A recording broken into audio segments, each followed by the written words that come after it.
No Museu Britânico existe um papiro de 24 metros de comprimento. Foi escrito por volta de 1250 anos antes de Cristo para um escriba real chamado Ani. Ficou enterrado em Tebas por mais de 3.000 anos antes de ser removido. E no interior desse documento existe um capítulo que os egípcios passavam a vida inteira se preparando para enfrentar. Não instruções de enterramento, um tribunal. Um tribunal com 42 juízes, uma balança, uma pena e uma criatura esperando no escuro para devorar o que sobra de você se você falhar. E o que é julgado nesse tribunal não é sua mente, não é sua memória, é o seu coração. O que o Livro dos Mortos descreve no capítulo 125 não é mitologia, é um mecanismo, um sistema de filtragem da consciência, com etapas precisas, critérios específicos e 2 resultados possíveis: vida eterna ou algo que os egípcios temiam muito mais do que a morte. Fica até o final, porque o que esse tribunal diz sobre você ainda está ativo. Você carrega a balança agora, mas aqui é onde tudo fica mais estranho. O nome original do Livro dos Mortos não é esse. Os egípcios chamavam de Reunuperé Enheru, livro para sair à luz do dia. Não é um manual de morte, é um manual de sobrevivência para depois da morte. E o capítulo 125, o mais longo, o mais reproduzido, o mais caro de encomendar em todo o período, não descreve o paraíso. Descreve um julgamento técnico com procedimentos passo a passo, como um engenheiro descreveria uma máquina. Há um detalhe nesse sistema que nenhuma tradução do século XIX conseguiu explicar adequadamente. Um detalhe sobre por que o coração, e não o cérebro, decide o destino da sua consciência. Vou chegar nele. Se você se interessa por textos que tentaram apagar da história, se inscreva agora. Os egípcios do Novo Reino não eram pensadores vagamente místicos, eram construtores de sistemas.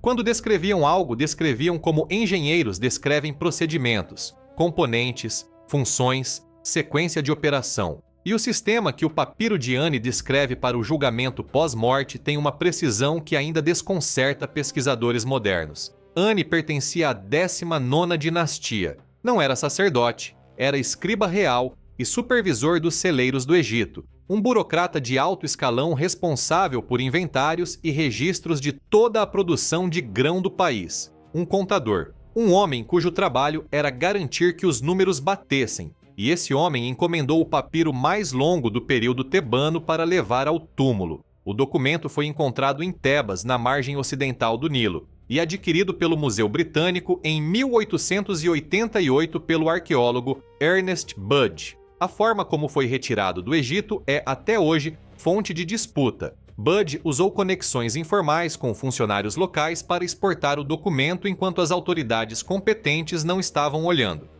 O Egito pediu a devolução múltiplas vezes desde a independência. O Museu Britânico o mantém catalogado como adquirido legalmente conforme as leis da época. Chegou a Londres intacto. 3.000 anos de deserto seco preservaram as cores originais das ilustrações: azul lápis lazuli, vermelho ocre, amarelo, preto carbono. O azul ainda brilha como se tivesse sido pintado ontem. O papiro não era acessível ao público comum. Era caro, equivalente a anos de salário para uma família egípcia média. Precisava ser encomendado a escribas especializados, que copiavam o texto e adaptavam as ilustrações para o comprador específico. O nome de Ani aparece com espaços em branco nos formulários originais, onde o escriba preenchia o nome do cliente depois de copiar o texto padrão. Um produto personalizado de luxo para garantir a sobrevivência da consciência. Um documento desse tamanho, dessa complexidade, encomendado por um contador, não por um faraó, não por um sumo sacerdote.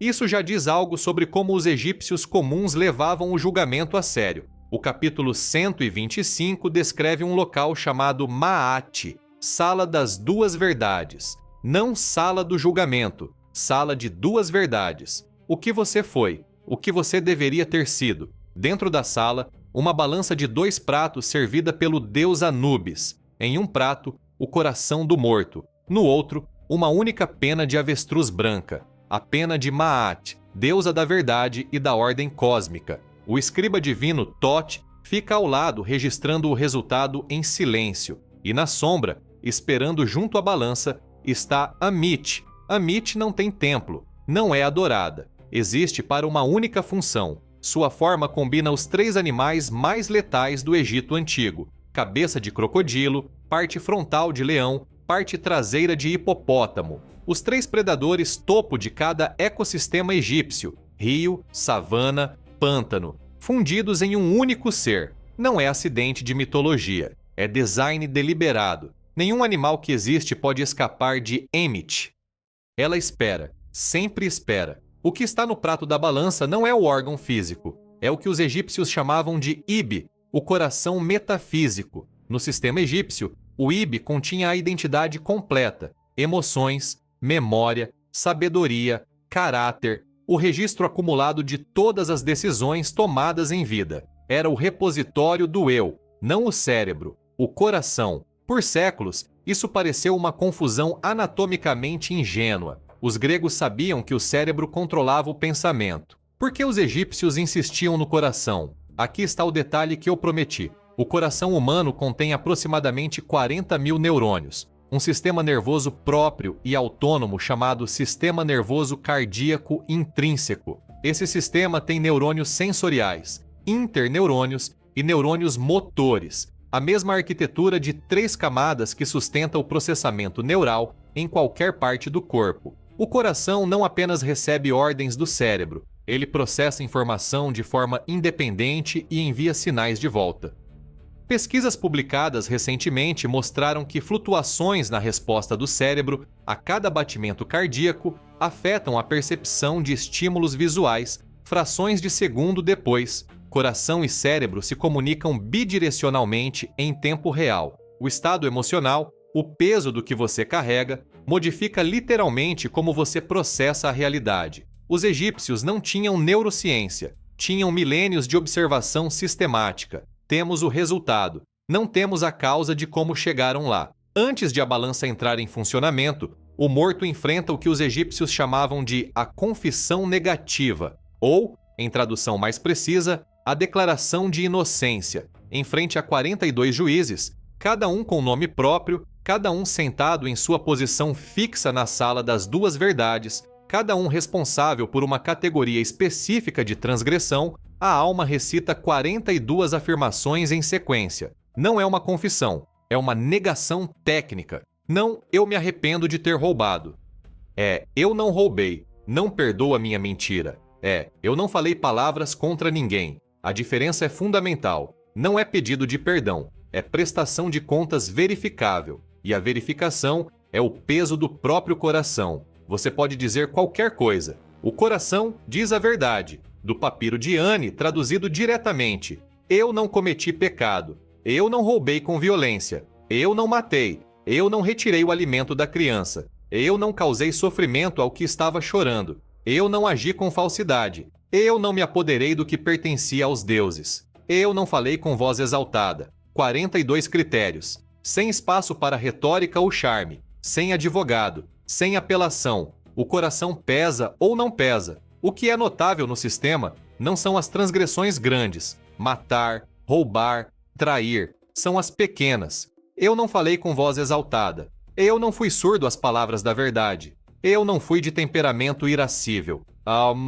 Os egípcios incluíam, entre os crimes que condenam a consciência, a aniquilação, a grosseria habitual, a indiferença sistemática, a surdez escolhida. E se o coração pesar mais do que a pena, carregado pelo que foi feito e nunca corrigido, Anubis o retira da balança e entrega a Amit. Amit devora o coração, e vem o que os egípcios descreviam como a segunda morte, o conceito mais temido de todo o sistema. Não o inferno, não punição eterna com chamas e tormento, ausência, o apagamento completo do IB, da identidade, da memória, do eu, do registro da existência. Os mortos comuns podiam morrer e persistir em algum estado residual. A segunda morte não deixava nada. Era a aniquilação definitiva do você, como se você nunca tivesse existido. Os egípcios tinham uma palavra para quem sofria a segunda morte: memé, aquele que não existe mais. Não é um estado, é a ausência de estado,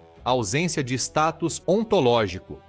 E era essa, não a morte física, a coisa que um egípcio de boa família temia o suficiente para encomendar 24 metros de papiro, contratar escribas por anos e gastar o equivalente a uma fortuna para levar o texto ao túmulo. Ani, o contador de grãos. Não um rei, um funcionário público, e ainda assim 24 metros de instrução para o julgamento. Agora, deixa eu ser claro, não estou dizendo que a Sala das Duas Verdades é literal. Não estou afirmando que Emmet existe. O sistema egípcio é uma construção religiosa, complexa, sofisticada, mas não verificável empiricamente. O que estou dizendo é isto: os egípcios criaram há mais de 3.000 anos um sistema de prestação de contas moral com 42 critérios específicos e mensuráveis, verificação pelo estado interno do indivíduo e uma consequência que não é punição, mas apagamento. E esse sistema é estruturalmente mais preciso do que qualquer sistema legal moderno que pretende avaliar o caráter humano.